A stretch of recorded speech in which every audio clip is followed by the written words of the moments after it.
Welcome to Spirit Baby Radio. You are about to join a frequency that will open your mind, expand your heart, and activate your spirit. Thank you for joining Kelly Meehan, Spirit Baby Medium and Master Energy Therapist. Kelly believes in the power of the Spirit Baby. She speaks with babies in spirit before life, in the womb, and after life.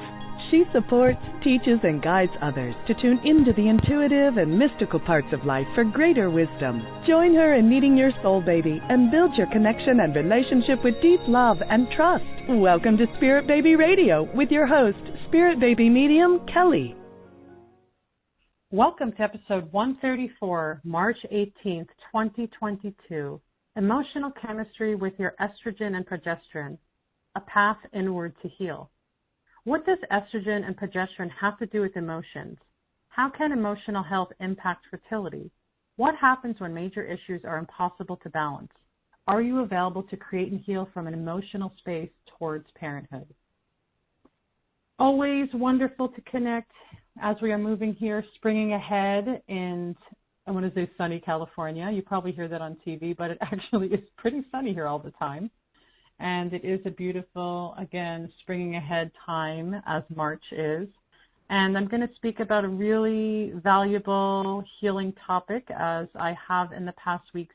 If you've caught my other episode, 132 from February 18th, it was your ability to create follicles and beautiful eggs are bound by the principles of nature and energy. And kind of stepping in, as I've done many different podcasts about the endocrine system, moving into, I'm thinking maybe next we'll talk about the pineal gland. I believe we talked about the thyroid here on Spirit Baby Radio, and even the whole collection of the whole entire being. You are this fertile being, and maybe it doesn't feel that way because there's been struggle, disconnect, confusion, past pains, past traumas, past healings, current healings. Wherever you are aligning in the right space. You are unwinding to be the best you can be, right? Really accessing that light bodied you and that other percentage of humanness, we'll call it. And so what do I mean when I talk about, we'll kind of go deeper on estrogen, progesterone, and of course from my own medical intuitive skills, I see things in the body and they have a message, they have an energy, they have their own vibration, just like the organs. I've spoken in the past about ovaries and how their emotional energy is, and they're important, right? We need these different parts of our body parts to conceive. And of course, as my disclaimer, and I always say, is it does not have to be perfect. You don't have to have the perfect ovaries. You do not even have to have the perfect uterus. You don't have to have the perfect other parts of your endocrine glands. You really don't. And I know that can be very confusing. I'm not going to say don't do your good eating, don't do your good exercise. Of course, don't do your spiritual practice. I'm not going to say don't do all those things. But you have to know where you are and how you exist in your body and how energy's changing and how you're showing up really in the present time to be of service to your healing, to be of service to baby beings. Maybe you're struggling with fertility, maybe you're even in pregnancy, or maybe you're looking to have more children, or this is like a first time, or maybe there's even dealing with loss, whether it's termination, miscarriage, stillbirth, trying to understand the hormone system from a emotional perspective. I feel, of course this is me, I feel it's really the science that's everything. And why I say that is because, maybe this is you, and I've seen this on the journey for over 8+ years working with women who are on this fertility consciousness, spiritual expansion, spirit baby, family creation, is that the hormones don't like to be pushed. The hormones want to do what they want to do. And even as I say that, without feeling like a victim, right, we can definitely feel victimized. Like, why is my body working this way? And where's my consciousness? Where are we not meeting? Why are we not connecting? Or maybe it's too hard to connect, or maybe I don't even know what that means. And so I've seen many in private spaces where, trying to think right now of just different stories where someone had, different levels of progesterone, where it was very challenging. And so they're like, oh, I don't know, what's with my progesterone, Kelly? Like, what is it? Why does it keep showing up? Why doesn't it want to have that juiciness, that availability? And so I like to go, well, is this a really big issue? Is it really about the progesterone so much? And why is the body using that as a kind of a key to shift and change the frequency of the journey of conception? And so, scientifically, of course, many will say progesterone, it ages or it gets less or it changes over time. And I feel like people as emotional creatures, it changes because life is stressful. Life is stressful. And so that is a really important part of it. But, kind of shifting back, as I was saying, I've seen women were going, well, the fertility doctor said everything is good, the progesterone's good, estrogen, but then I try to, let's say you're doing IVF and we're trying to stimulate and it's literally not responding. And there's something in that. It's like, that's interesting. And so I, advise to kind of, you can do the physical things, whether you have to have stimulation of your ovaries or different, pills or injections, or if you're just kind of, where's the depletion, where's the deficiency, and why? Not so much, the physical stuff, you can get the doctors, you could probably Google stuff, supplements, food. Okay, let's say you're doing all that, and then you're still like, why is my progesterone a dry well, we'll call it? Like, where is it not working? Why is it deficient again? Why is it in like, what's happening? And I, would challenge you to look at the emotional quality of your body. Like, if you were to sit in the quiet, connecting with your heart and like, oh, my estrogen, my progesterone, my hormones, what is the energy in that? What is the connection? What emotion wants to be expressed through you? And is it moving through and to create obstacles within those pathways?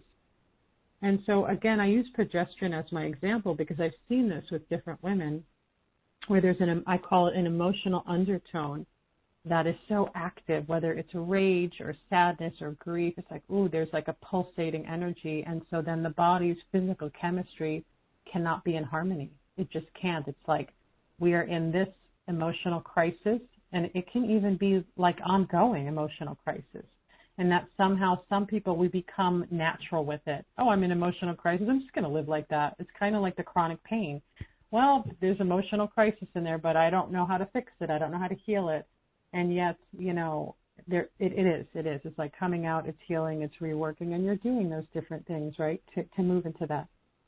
I would even say a long time ago, I had a woman sitting before me, and there was something about being pregnant was a really big mission for her, to keep being pregnant, even though she had multiple losses. And I actually, in this one, I haven't witnessed this before, but baby actually said, I'm affecting her progesterone. And I was like, oh, this is like a really big message to share. But she actually received it with grace and beauty, and it was a deep connection for her to know how to move forward to birth her long-term healthy pregnancy after multiple loss. And so I've seen that happen, and I've seen where I can feel the energy, right, the frequency of, oh, there's disharmony, and why does progesterone come up? But I've also seen where babies will tell me, and these little children come, they go, oh, mommy's got to watch her progesterone, or what's her progesterone at? And, later getting confirmation on keeping an eye on it. And usually if progesterone is a strong energy that comes up, it's like, let's keep an eye on it.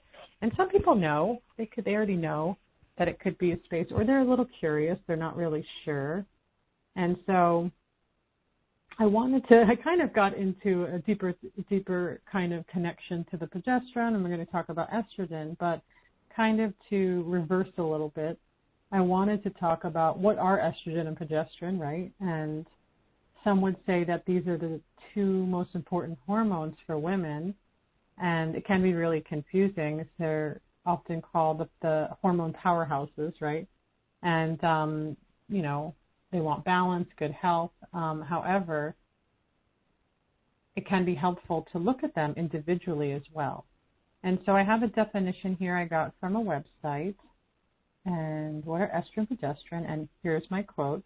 Hormones are the chemical messengers of the body and work by traveling through the bloodstream to deliver instructions to cells designed to receive their messages. While each hormone has a specific purpose and function, estrogen and progesterone belong to a class of hormone known as sex hormones. Estrogen plays a key role in many functions throughout the body and helps develop and maintain both the reproductive system. And so what does progesterone do? From preparing your body for pregnancy to maintain, and this is quote, maintaining your sex drive, progesterone primarily, I feel like I may have missed something there, Another quote, progesterone has a number of jobs to prepare your body for pregnancy. These include preparing the uterine lining to welcome a fertilized egg, concentrating mucus in your cervix to keep harmful bacteria out, maintaining the uterine lining, and preventing uterine contractions throughout pregnancy. Again, it's supporting your body, supporting the pregnancy. And let me see here. And so, of course, you can always Google deeper scientific awareness. What is progesterone, estrogen, what is their purpose? And it can be helpful. It could be really actually body empowering. But don't over Google it. Don't be like, oh, I got to look at 50 different definitions of progesterone, 50 definitions of estrogen. And I kind of chuckle here because that's very left-brained, mental body. I have to control it. I'm obsessed with it.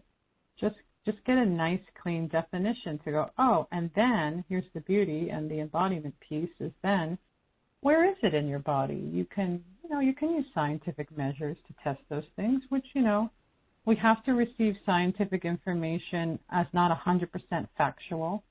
I know that one really drives people crazy, but it's true, right? There's error in many different ways. It's not always, well, I got the actual chemistry down, so therefore, unless you're doing multiple tests and those tests are highly valued, which can also be tricky because, yet again, testing, medicines, even, x-rays, MRIs, sonograms, they're not 100%.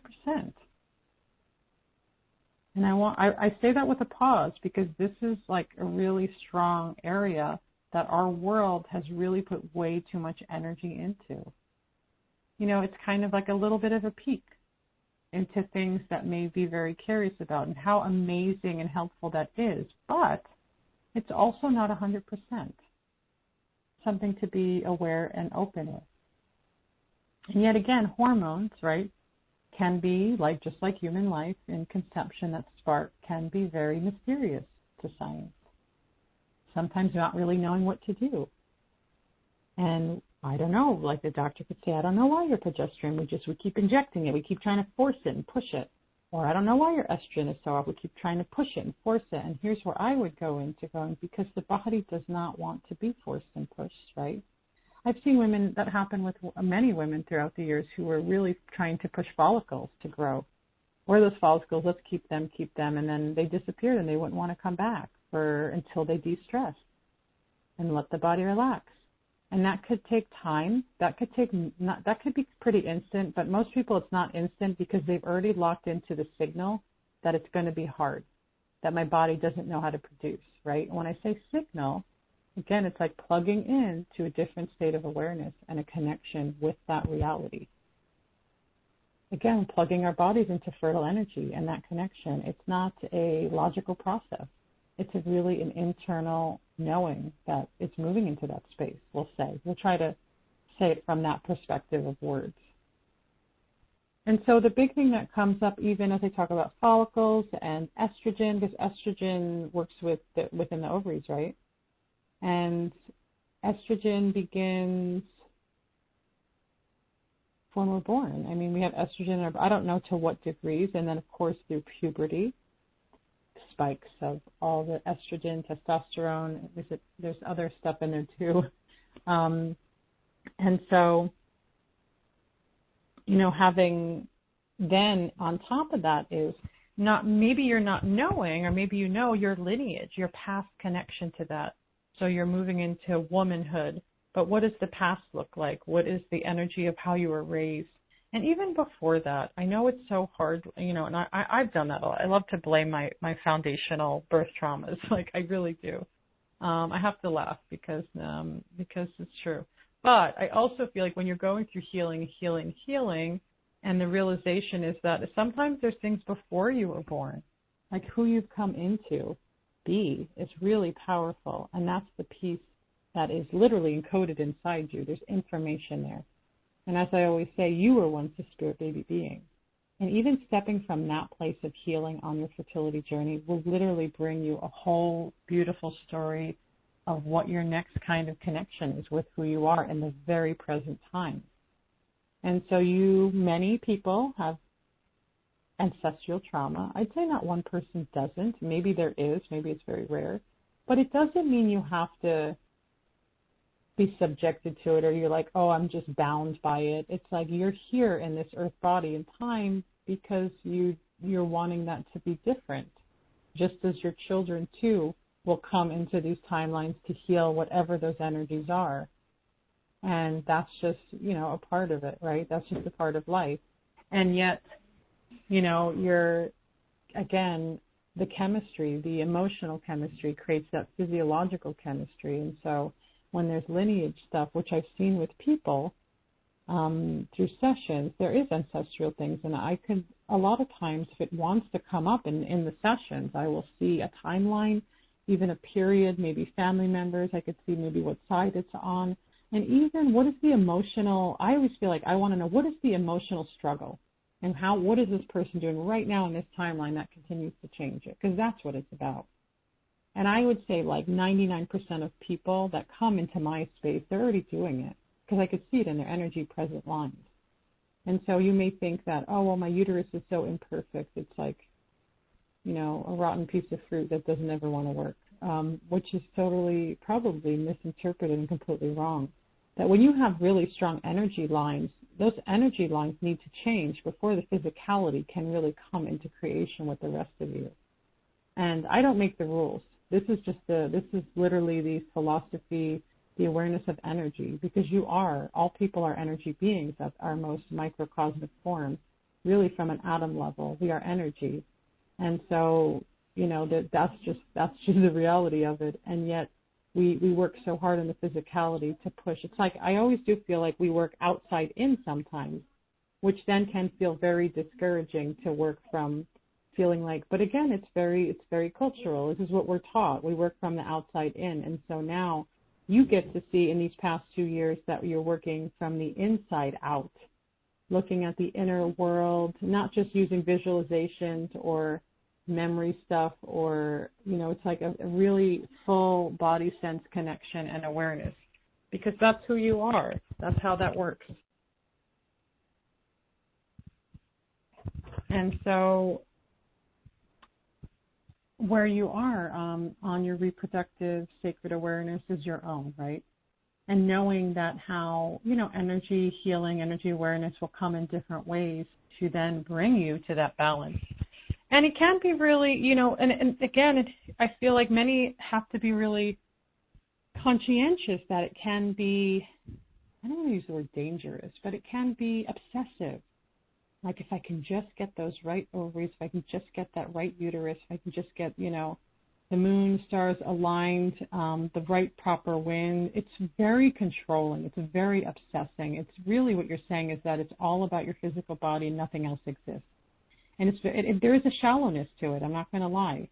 It almost feels like as I speak about it, it's like I'm hanging on the outside of my body, but I'm not going to go inside. I'm not going to, go and really feel the deeper textures of my own specific awareness. And maybe that's just where your frequency's at. And so if you're on a journey that feels long or confusing or you feel like you're pushing too much, something to be in reflection with. Is my body happy about it? I'm going to stimulate you, ovaries. Are you going to be okay with this? I have to do it. This feels important to me. Have a conversation with your body if it feels like sometimes we do have to do things with over-exciting the body to stimulate ovaries or to get the lining right or whatever it is. But if your body feels traumatized by it, you don't want to feel like you're putting more trauma on top of it. And again, it could sound silly for some people, body talk, right? I think body talk is one of these methods. But again, as you would talk to any living object, you talk to a puppy outside or a dog or the trees, you talk to you are a living life force.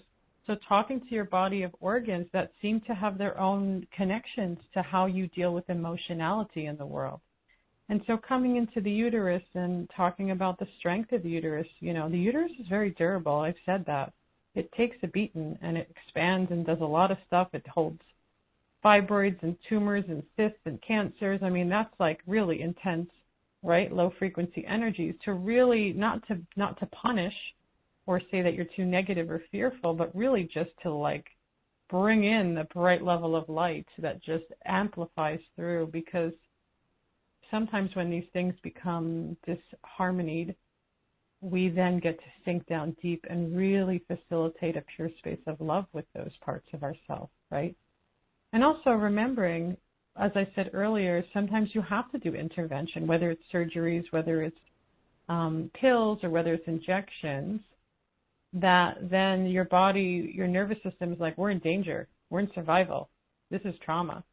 You can't help that, but here's what you can do is you can help heal through it. Oh my gosh, my body's been through a lot. There's, intensity and trauma and feelings. And I've seen this in people's energy field. I've seen people go through procedures, and I was like, oh, there's still a residual of trauma. And other times there's not. Again, it's just, that to me is incredible, because it shows the power of how the body is like, it's always cycling and always cleansing, right? We can see it even as cleansing, moving through the phases, right? The phases of moving from moon time to ovulation and in between. And so, there's a rhythm, there's some kind of, I want to say, like musical, tone that moves, because your time and how your cycles move is really about you. It's not about, oh, I got to get to that person's cycle, or it should look like this cycle. There's a reason why your cycle has to move into its own rhythm. And you are achieving your best cycle, let's say for you, not for the person over there. Oh, well, they have some really good blood and they bleed for 5 days, but I only bleed for 2. I don't understand. It's like, but maybe that's your normal, right? That's okay. Or maybe it feels deficient. It's like, what are you doing then to nurture, not just the physical and the with exercise and food, but where's the emotional quality? Where's the emotional exercise? Are you allowed to disperse energy, unwind energy? Are you allowed to receive that you're an emotional creature, I'll call it, an emotional wild woman? I do feel like if women especially were allowed to be to the highest caliber of their emotional, really intelligence, that we would have a lot less issues when it came to especially sacral stuff and cancers and uterine cancers, ovarian cancers, breast cancers. I do feel like there's so much emotional energy that we are just in collaboration with, and it's not given any love. It's not given its own authoritative space that, and I know I said women, but not to leave out, men, of course, too, even more, because they're, again, our systems are in collaboration with our consciousness. And with our baby being, it's like everything is working together. And I feel like culturally we've looked at the hormone system as this horrific science-y thing that like is so separate from us. And we hear women say, oh, the luteal phase, which is right, we just talked to someone about this too, right before the bleed or the moon time, we'll say, menstruation period. Like people are like, oh, I'm a nightmare, or I have quote unquote PMS. And I don't know if PMS is a real, it's a very negative kind of like, yeah, you can get PMS-y symptoms, and this is what we call it. But I do feel like the luteal phase is a very sacred time where the immune system gets suppressed because it's harvesting, right, for the eggs to be safe, where the body wants to slow down, where maybe energy needs to go inward. But look, you're in the world. Oh, I got to go do a party. I got to go to work. I got to do this event. So then, therefore, you're in disconnect with your own rhythm. And I've learned many years ago on a podcast, I did an interview with a woman about moon cycles, and I had a chart. So it was really great to do that. And I can't remember what episode it was. And I looked at it for months. I was like really hard at first. I was like, what is this? And then it makes me realize now, fast forwarding, and during pandemic times, having to get quiet and detox and cleanse. And now in a space where I'm like, oh, I could see where every week has a different connection and awareness to my cycle, and that my emotional intelligence isn't bad, right? Or quote unquote, like, isn't horrible. Like if I feel emotional in the luteal phase, it doesn't mean you need to condemn yourself. Oh, it's just PMS, I'm emotional. I feel like when your emotions are heightened, whether it's grief, sadness, anger, those emotions were already there. They're not coming because of the hormones. They were already there. Because if they were coming because of the hormones, then that means everybody that gets too much progesterone or everyone that gets too much estrogen would have the same emotional reaction, and they don't. Again, because the lines of your energy and your emotional intelligence is different. And so next time you feel like there's an intensity in your emotional state or intelligence during a luteal phase or during the actual moon time, see it as an opportunity to be present with that wild woman, to give her what she needs. And of course, in a safe space. I'm not saying if you're angry to go create, havoc or to be in danger of other people or violence, but you use the creative process of it. Let's say the violence is high. It's like, oh, I need to write it out, or I need to draw a picture, I need to go yell at somebody, or I need to go climb a tree, or I need to go climb a hill, or I need to just do, whatever it is, what do I need to just be in relationship with my emotions, I would say, more than anything. And so letting the journey, as a sacred being in your body, looking at estrogen, looking at progesterone, really through the lens of energy in this time, and seeing how it can continue to maybe even surprise you, heal you, provide you with maybe just a different perception of awareness, a different way to be approaching your journey, especially if you're in conception and there's a lot happening. And I do this with a lot of one-on-one, with a lot of ongoing support to really look at that dynamic of body and energy, but also, seeing how baby's energy fits into this space as well. And this is all about the body and you being the house of it. And I know there's a demand to know more about this energetic connection and your sense of embodiment. And you will see future workshops that are going to look at the eggs and follicles and the energetic, as well as estrogen, progesterone, and how you can have a full on-body experience with it to then allow you to move into maybe an internal practice. Then you build a certain vibration with it. Then it becomes normal, quote unquote normal, right, for you. And another thing that came up in that workshop space too is even age. What does age have to do with anything? And what is remember the plug-in that's become so favorable that if you're over 35, it's like you're considered, it's such a negative reinforcement. I've had both my children over 35, and many women, I know someone who had 4 children over 35, 3 children over 35, first-time children over 45. And so there's no rhyme or reason to it, right? This is where women are feeling, hey, maybe you're one of those women, you know what, I've never wanted a baby until I was 40. Okay, well, then you may be on a fast track, and maybe you're looking at different ways, whether it's in partnership or single. And I've seen a lot of women do it singly and have babies and children. Not that you have to. Again, you have to find your own rhythm and path, and I've seen women stepping into 45 and up. It is a different area because of what we've done consciously to women after 45 and what we say the limitation is. And so you may not realize that, many may not realize that limitation can really affect a lot of people. And they don't know how to move past it. And so yet again, you plug in to that awareness and you live in that reality, and then you don't see anything else. Nothing else happens, and you just go about your day. Again, I want to say, yeah, of course, it seems like, oh, there's some choice to it. There is a conscious choice to it, that you get to be curious and be aware and play within the energies of where your specific signal is at, where your conception journey is, where the path lies before you, and how you get to see what the sacred reproductive system from the energetic perspective continues to bring to you. And so as I say that, I feel like this is a lot to kind of digest, take in, let it settle in, because my words, as I really feel are important over the years of doing podcasts, this is an energetic lecture, really. It's an energetic, specific frequency and a tone that really comes out. And so really being able to receive that and sit with what it's going to mean for you on your journey. And again, this connection of the energetic in the reproductive system can, it could take time to integrate and really learn more about it. And it can be really exciting. It's awesome. You get to be embodied. You get to connect in beautiful and loving and pure ways. And I feel like many have a lot of aha kind of moments, and you get to see more, and then you get to bring in partnership energy if you're in partnership, and you get to bring in baby's connection with you, because then you're moving into pregnancy And there's a whole other cocktail of emotion and hormone and even lineage and things that come up.